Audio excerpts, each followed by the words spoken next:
Minha gente, vamos começar o Correio Verdade de hoje trazendo o desfecho do caso das duas irmãs. Uma de 12, outra de 16 anos, que haviam desaparecido na cidade de Bahia. Nós mostramos esse caso ontem aqui no programa. Essas imagens nós divulgamos no Correio Verdade.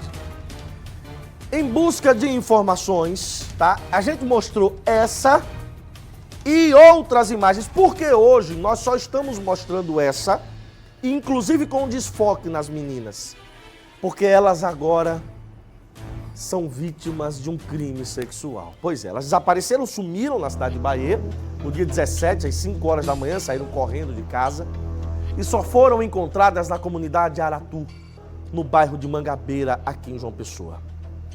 Elas estariam sendo mantidas em um cárcere privado. Conheceram os rapazes pela internet e, infelizmente, foram abusadas sexualmente. Meu Deus do céu. Glaucio Araújo, tá comigo ao vivo.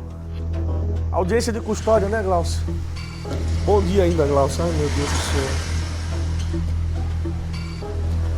Oi, Paulo, bom dia para você, querido, bom dia para todos que estão com a gente aqui no Correio Verdade. Pois é, Paulo, ontem a gente contou essa história, o drama da família das duas adolescentes procurando por elas. E esse caso aí chegou na delegacia e o delegado João Paulo Amazonas começou a investigação. E chegou até os dois acusados lá na comunidade do Aratu, que fica em Mangabeira. Então você veja aí, as meninas sumiram lá de Bahia e foram parar na comunidade do Aratu, em Mangabeira. Um dos acusados, o Rodrigo, ele já estava com a tornozeleira, mas só que na segunda-feira pela manhã, ele quebrou a tornozeleira, enterrou em um terreno lá no Aratu, porque ele já estava intencionado em praticar esse crime com as adolescentes.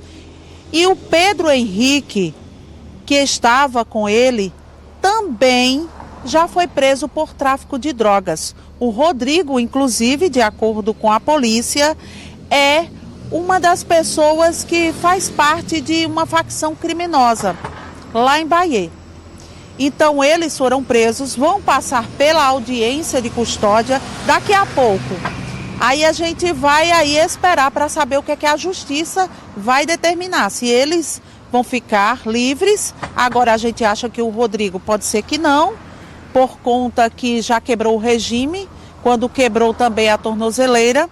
E o Pedro Henrique, porque esse crime, ele não pode de jeito nenhum você ficar livre, né, na audiência de custódia. Então a gente agora aguarda para ver aí a decisão. Enquanto isso, a gente vai saber como foi que o delegado chegou até os dois acusados e conseguiu liberar essas duas adolescentes. Vamos ver. Madrugada de domingo para segunda, essas meninas saíram da casa dos pais aqui no Jardim Aeroporto, bairro de Bahia. Se homiziaram no local próximo aqui, enquanto aguardavam um carro vir buscá-las, um carro que esse indivíduo mandou para cá, buscou essas meninas e levou-as para Mangabeira, para um local pré-determinado por ele, onde o carro deixou-as lá e de lá ele e um comparsa levaram essas meninas para a comunidade do Aratu. A menina de 16 anos estava com sinais de que nem banho estava tomando, possui depressão profunda, deficiência intelectual.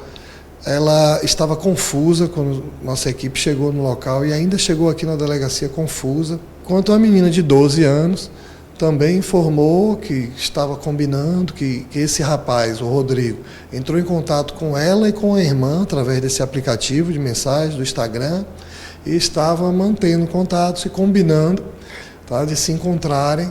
Foram encontradas diversas marcas pelo corpo, foram encaminhadas para a perícia e para outros exames. Eles foram presos em flagrante por estupro de vulnerável, cárcere privado, dano qualificado, tendo em vista o dano a essa tornozeleira eletrônica, entre outros delitos também. Que difícil a história, né, dessas duas adolescentes. Elas passaram aí por exames lá no Instituto de Polícia Científica e agora vão ser acompanhadas por psicólogos, né? É importante que isso aconteça. Isso também acende um alerta, sabe, Paulo Neto, para que a gente fique mais atento ao que é que as nossas crianças e adolescentes estão vendo na internet. A gente sabe que é muito difícil nessa fase, a fase de adolescência é uma fase de descobertas, é às vezes uma fase de rebeldia, porque não atendem aos pais direito, mas é preciso monitorar, é preciso saber o que é que eles estão vendo na internet, para que não sejam vítimas de criminosos como estes. A gente torce que eles aí paguem na justiça pelos crimes que cometeram. Eu volto com você. Glaucia, o que você falou é muito importante. Os pais, as mães, hoje, precisam ter o controle do que os filhos acessam em dispositivos eletrônicos. Eu sei que é bem difícil, desde pouca idade, você não dar acesso às crianças a tablets e smartphones. Mesmo que não sejam delas, das crianças, né? O seu tablet, o seu celular. Hoje é muito difícil, o mundo mudou demais. Agora, você tem a obrigação de monitorar o que eles estão vendo. Inclusive, o delegado afirmou que os suspeitos atraíram as vítimas justamente assim, trocando mensagens pela internet. E para alertar os pais, atenção papai, atenção mamãe, como você pode proteger seus filhos desses criminosos? Nossa equipe conversou com uma psicóloga. Preste muita atenção, 12 horas e 1 minuto, e põe em prática o que ela disser. Na tela da verdade, olha. Muitas vezes há uma confusão quando se fala sobre privacidade. Costumo dizer que a privacidade infantil e adolescente, ela existe, mas ela precisa ser supervisionada. De outra forma, não. Afinal de contas, são menores e os adultos, os pais, são os responsáveis, né? Então, de fato, precisam com quem você está falando e orientar, né? Ler livros, levar para palestras, conversar e, se estiver muito difícil, buscar ajuda profissional. Castigar é uma punição que não ensina. É preciso, de fato, conversar. E conversar sempre que for preciso, até que esse ensinamento seja, de fato, aprendido, né, por esse jovem, pela criança ou pelo adolescente. Então, assim, a repetição é a forma que o jovem aprende. Então, você precisa falar mais de uma vez mesmo. Muitas vezes os pais se cansam, mas eu já falei. Mas esse processo funciona assim, né? A gente precisa passar pelos ensinamentos, algumas vezes até aprender. Mas, claro, algumas situações exigem uma intervenção muito mais intensa para evitar casos como esse. Viu aí? Viu aí? As crianças e os adolescentes, eles têm a sua, digamos assim, liberdade, mas até a página 2.